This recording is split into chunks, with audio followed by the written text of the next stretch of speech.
सीटों पर उम्मीदवारों के टिकट कटे हैं, विधायकों के टिकट कटे हैं और नए उम्मीदवारों को पार्टी ने उतारा है। इस बात को लेकर काफ़ी असंतोष है और अलग-अलग दावे पार्टी के विधायक कर रहे हैं। मेरा कल ही भोपाल से आना हुआ है। ऐसा मुझे प्रतीत होता है कि जिस तरह से भारतीय जनता पार्टी के शीर्ष नेतृत्व के द्वारा तीनों विधायकों की सीट काटी गई है, ये कहीं न कहीं उचित नहीं है। आने वाले समय में हम भारतीय जनता पार्टी के एक, चूँकि इस क्षेत्र का प्रतिनिधित्व करने का भी मौका संगठन का मुझे प्राप्त हुआ था, यह हम सबों का प्रयास होगा कि इस स्थिति को कैसे ठीक किया जाए। आज अभी कुछ मीडिया के माध्यम से ऐसी जानकारी जो प्राप्त हुई है, या हम सब लोग मिलजुल करके एक प्रयास करेंगे कि भारतीय जनता पार्टी की जो इस ज़िले में स्थिति थी कि तीनों सीट हमारे पास थी, या भारतीय जनता पार्टी की इस यथावत स्थिति बनी रहे, इसके लिए जो हो सकेगा प्रयास करेंगे। आप खुद भी एक उम्मीदवार के तौर पे पेश हुए थे। निश्चित ही मैंने टिकट मिलेगा। अपने व्यापारी वर्ग से मैं एक दावेदार के रूप में अपनी दावेदारी प्रस्तुत किया था,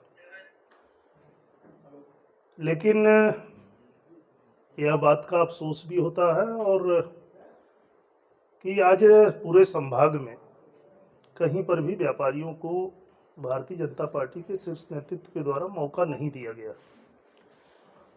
लेकिन अगर भारतीय जनता पार्टी आज जिस स्थिति में खड़ी है, तो यह देन भी कहीं न कहीं व्यापारी वर्ग की रही है। तो आज जिस पौधे को हम सबों ने सींचा है, तो यह हम सबों का प्रयास होगा कि हो सकता है कोई आकलन में कमी रही हो। कांग्रेस पार्टी ने जिस वर्ग से उतारा था, हमारी पार्टी ने भी उसी वर्ग को मौका दिया। बीजेपी ने सर्वे कराया था, उसके हिसाब से भी सर्वे तो निश्चित ही सर्वे भी हुए थे, और सर्वे में जैसी कि जानकारी थी कि सर्वे में नाम भी थे, उसका भी नाम था, हमारा भी नाम था, और भी अन्य लोगों के नाम थे। लेकिन पार्टी के अपने समीकरण होते हैं, हो सकता है कि उस समीकरण में बाकी लोग न खरे उतरे हों। तो आने वाले समय में हम सबों का यह प्रयास होगा कि जो भी समीकरण शीर्ष नेतृत्व ने दिया है, उस समीकरण में हम सब लोग मिलकर के खरे उतर करके दिखाने का प्रयास करेंगे। और सिंगरौली विधायक रामलल्लू बैस का जो टिकट काटा गया है, तीनों ही विधानसभाओं में बैस समाज के वोट हैं, और उनके जो समर्थक हैं वो सोशल मीडिया पर लगातार ये कह रहे हैं कि अगर विधायक जी को टिकट नहीं दिया गया तो इसका परिणाम भारतीय जनता पार्टी को तीनों विधानसभाओं में देखने को मिलेगा। माननीय विधायक जी से बैठ करके इस पर चर्चा करेंगे। यह प्रयास होगा कि माननीय विधायक जी की मंशा भी ठीक हो और हम सब लोग मिलकर के भारतीय जनता पार्टी का काम करें। निश्चित ही एक अवैध किला था जो कि 20 वर्ष से जिस व्यक्ति ने यहाँ का प्रतिनिधित्व किया है, तो अगर उसकी टिकट बगैर गुड बुक में लिए हुए काटी गई है, तो कुछ न कुछ ऐसे असंतोष पैदा होते हैं।